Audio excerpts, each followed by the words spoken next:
Hi everyone, it's Lisa here. I just wanted to talk today about what it's like to live from the heart. I teach in this energy medicine school, and as part of the energy medicine school, we go through the chakras. And even though I've been teaching in there for 12 years now, I still get really affected by whatever chakra that we're in, and we're in the heart chakra. So I've been really, really feeling my heart the past week or two, and I think it's hard to live from your heart. It's really not an easy thing to do when in a world that doesn't maybe value so much.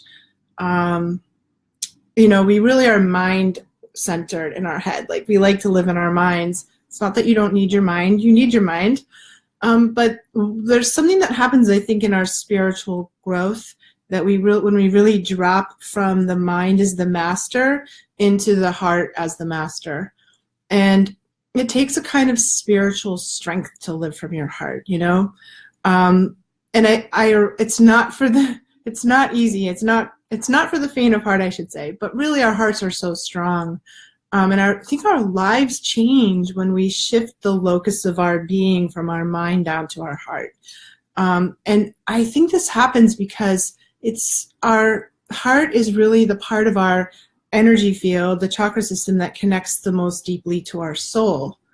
So the soul comes in through the heart. It doesn't come in through the mind. You can't really figure out your soul, right? Because figuring out is a mind thing. We have to feel our way from our hearts into the soul.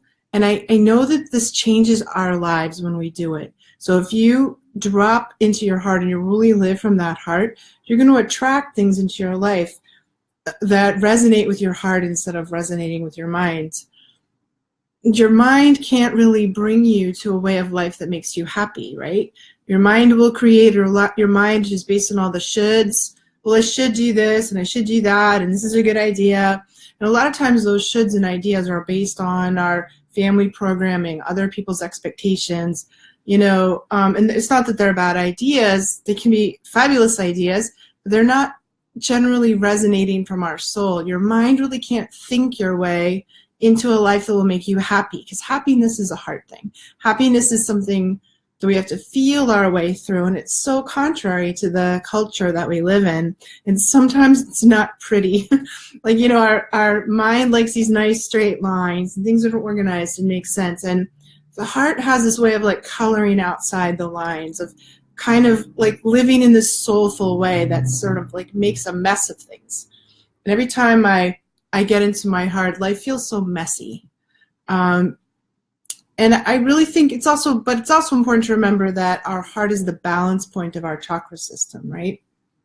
So it's really where the masculine and feminine parts of us balance through that, and where the lower self and upper self balance through our heart. So even though it's messy, it has this way, when we work through sort of the emotional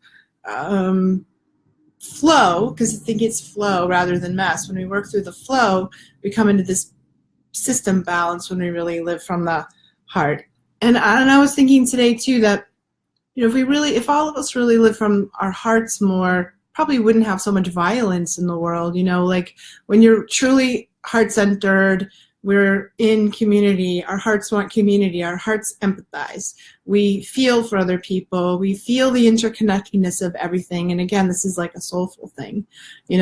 Our minds make war, but our hearts make love, right?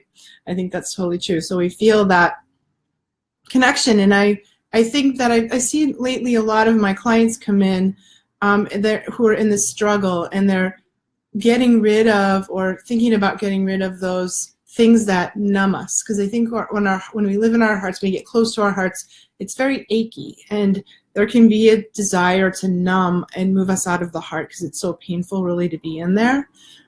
So I think it's important to look at, like, when your heart feels overwhelmed or stressed, let's say you read the news, you look at the news and your heart hurts your heart to look at that, and you can't really take the way it feels, so you're going to move away. You want to numb and move away from that. What is it that you do? And do you really want to do that? Or is there a way more we can be with our hearts be with those feelings so we can stay in there. I'm pretty sure the numbing and moving away is what leads us more into trouble. And even though it's ouchy and sticky and painful, can we really stay in? So that's my thought of the day. And it's sort of an interesting thing if you're a meditator to try and meditate from the heart. Sometimes we often tend to meditate from up here. We bring our breath or we focus our breath here. And what is it like when we really shift that and we look almost through the eyes of the heart? When we look at the world through the eyes of the heart, or we look at ourselves through the eyes of our heart, what is that like? So anyway, that was my deep thought of the day, and I wish that you guys all can find a way to live from your heart. Oh, hi, Britt. Britt says I can use her as an example of living that way. Yes, Britt is a wonderful example, my friend Britt, of somebody that lives from the heart and is totally in flow and does things that seem very outside the lines for other people, but really lives an incredibly heartfelt life. So yes, Britt, you're a wonderful example of that. So I think that I hope that you find a way to really drop into your heart today and find to, kind of make a commitment from living there. Because life looks different when you do. It really does. And I wish that for you. So lots of love to you guys. I love you guys. My heart loves you guys today. It really does. See you. Bye.